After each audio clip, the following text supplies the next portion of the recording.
Hello everyone, it's Sharon, and today we are in my kitchen because we are baking some cookies. It is Red Friday, got my Chiefs gear on because this weekend is Super Bowl Sunday. Go Chiefs. But tonight I am at home and I am testing out a gluten-free chocolate chip cookie recipe. Disclaimer, I am not gluten-free. Give me all the gluten. Carbs are my favorite thing in the whole world. If it's got gluten in it, to me it tastes better. But my mother-in-law is gluten-free, and I know a lot of you out there are too, and I heard these cookies were actually really delicious for being gluten-free. I heard about them on Instagram. Daryl Ann Dinner, who I followed there, her mom eats pretty healthy and has been doing like some gluten-free paleo type stuff. She found this recipe, they made it, and even Daryl Ann, who if you follow her, you know she's a picky eater, liked these cookies. So I'm always wanting to bring things like when we go visit my in-laws, sweets or things, but I always feel bad because usually what I bring my mother-in-law can't eat. So I was really interested to try these and see if they really are that good, so I could have something to bring along to family events or even to just share this recipe with her for her to make herself. So it's a total experiment. I've never made gluten-free cookies before, but this recipe looks pretty straightforward. So let's go ahead and start baking. All right, I've got all my ingredients in front of me. It calls for almond flour. I picked this up at Target. It's the Good and Gather brand. And coconut flour. And this is the Red Mill brand because this was actually cheaper than the Target brand, so we went with that. There's tahini in these cookies, which I randomly picked up a jar of tahini at Trader Joe's when I was there last weekend.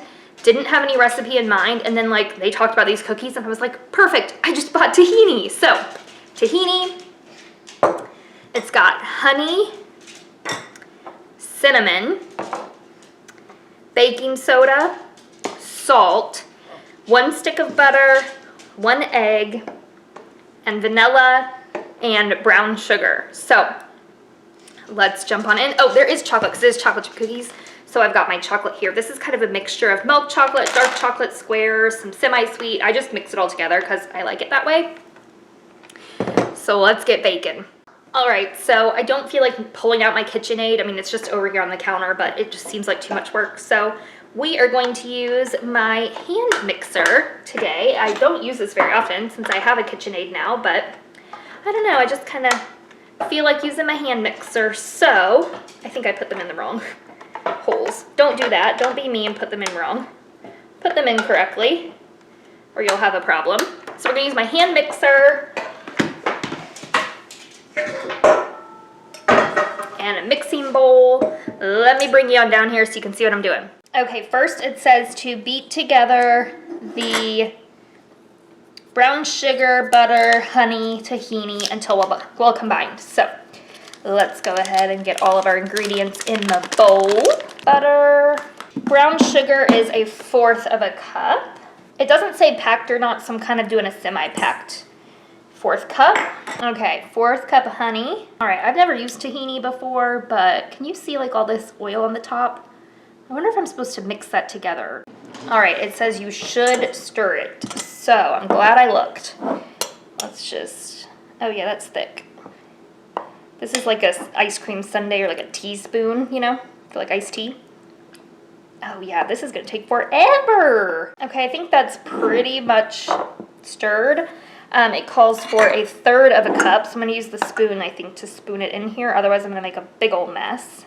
It smells kind of peanut buttery. Interesting. Okay, it's going to want us to beat in the egg and vanilla once we kind of mix all those other ingredients. So I'm going to put them in this little bowl here so we can do that quickly. It calls for a whole teaspoon of vanilla. All right, so we've got that ready. When we're ready for that, let's see what we got. Okay, in a large mixing bowl, beat together the butter, brown sugar, honey, and tahini. We've got all that in there until well combined. Then beat in the egg and vanilla until creamy. Okay, then we're going to stir in the almond flour, coconut flour, baking soda, and cinnamon if you're using, because it does say it's optional. I don't know if they use the cinnamon or not, so I'm actually going to use just a very small amount. I'm kind of like halving it, what the recipe calls for, just because I don't know if they used it or not. And then stir in the chocolate. So let's get to beating this up. That sounds violent.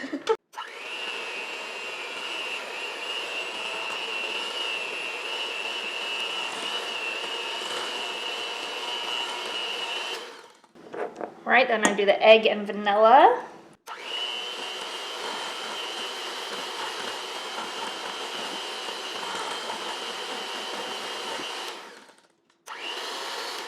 All right, don't want to overbeat it, so that's looking pretty good.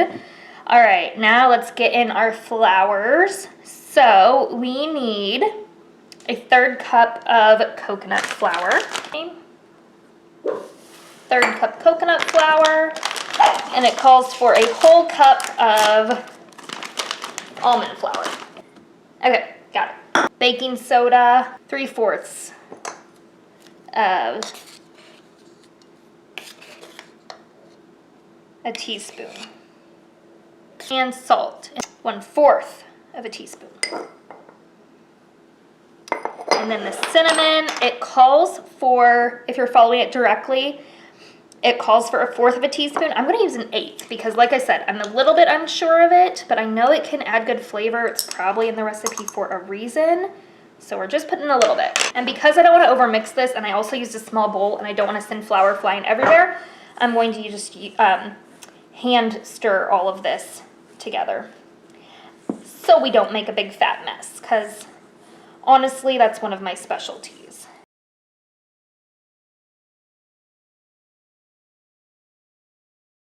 That's looking good. Okay, chocolate is a whole cup.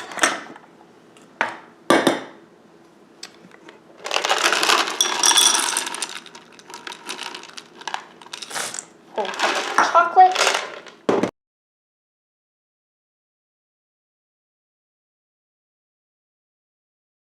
Next, it says that you scoop them onto a cookie sheet that is lined with parchment paper. I'm just gonna use my baking mats. And then they only take 5 minutes to bake at 350. It says bake for 5 minutes, remove from the pan, tap the cookie sheet on the counter 2 times to flatten them down. Oh, and then you return the cookies to the oven for another 2 to 3 minutes. So it goes really fast. Let me get my cookie sheet ready. All right, let's start filling up this baking sheet.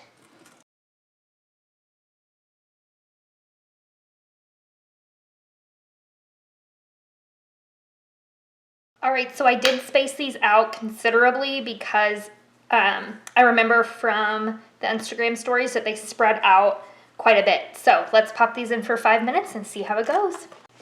Okay, so it says to take them out, give them a whack, and put them back in for like 3 minutes.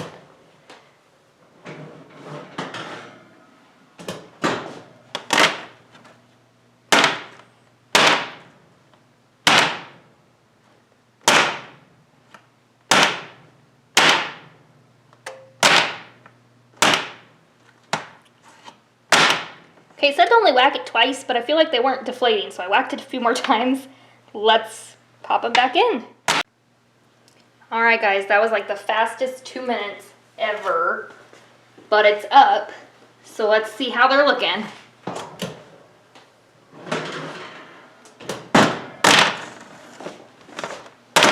Okay, I can tell you they don't look the same as they did on Daryl Ann's Facebook. But this is the first batch, so we're gonna go with it and see what it does. I'm gonna sprinkle this batch, half of it, with some sea salt. I have my sea salt grinder because it does say to sprinkle them with flaky sea salt. So I'm just gonna give it a quick crack on some of them because I know Chase will not like the sea salt. I'm gonna leave some without. So let's get the next batch in the oven and see if they end up looking any different than these, because I feel like the ones I saw in Daryl Ann's mom's story were really flat, and these are a little more puffy. So I don't know if I mixed them too much. I don't know. We'll see. Maybe I just need to whack them harder. That could be it too. Okay, so I wanted Chase to come up and try these with me, so I'd have another person's point of view on camera at first, but he's playing video games and he's not coming up anytime soon. And it said these were best warm, so I want to try one. So I'm gonna have one with salt on it. They're gooey. Wow, okay.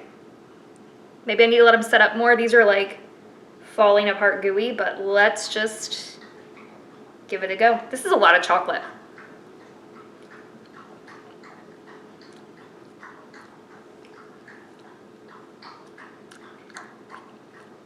You can taste the cinnamon. I'm glad I didn't do more than I did. It's good though.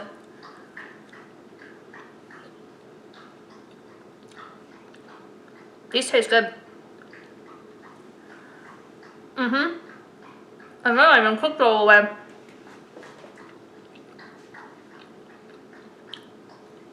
Wow. I'm gonna link this recipe below. If I remember correctly, it's from the Half-Baked Harvest.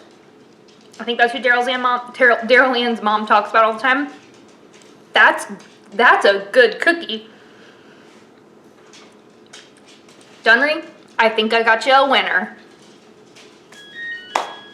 More cookies. Those are really yummy. Right? I died. You were eating a cookie. Eat the rest of it. There's also sea salt on that.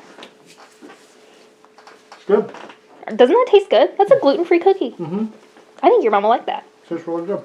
Okay, so we're doing it vlog style since, you know, I was just down with the camera. It's not on the tripod, whatever. I had to go put my trays back in, brush my teeth, put my Invisalign trays in and my rubber bands to literally keep my mouth wired shut so I couldn't eat any more of these cookies because they're good, you guys. These are good cookies. I love to make homemade chocolate chip cookies, but I struggle because every time I do, I feel like they taste very much like flour. I think that's mostly user error, like somehow I'm mixing them incorrectly or something like too long or something, and they taste like flour, and I don't like that. These don't taste like flour because there's not real flour in them. And they're good. They're really good, and it was easy. I used one bowl. So easy, not messy. Oh my gosh, I will absolutely make these again. I cannot wait to make them for my mother-in-law because I think she will love them and be impressed. And yeah, if you're gluten-free, try them for sure. But even if you're not, give them a try because I'm telling you, these are just delicious chocolate chip cookies. I would say I had to whack them on the counter a lot more than the recipe said. It said 1 to 2 times. Maybe if you did a really good whack from way up high, but it took me several whacks to get them kind of flattened out. And I would maybe use a little bit less chocolate next time. I feel like these are even a little bit too chocolatey, but that's just me. That might not be you. And I think they need a little bit longer than the time says because they were really gooey, like, but where it felt like they're gonna fall apart in your hands gooey, not like a underbaked yumminess, but they're still good. But yeah, that's my tip there. I'm gonna have the recipe linked below for you guys. Let me know if you try it. I think it's delicious. Yeah, I hope you enjoyed this video, a little bit different. We've never baked before. I hope it was fun, and I will see you all in my next video. Bye, guys.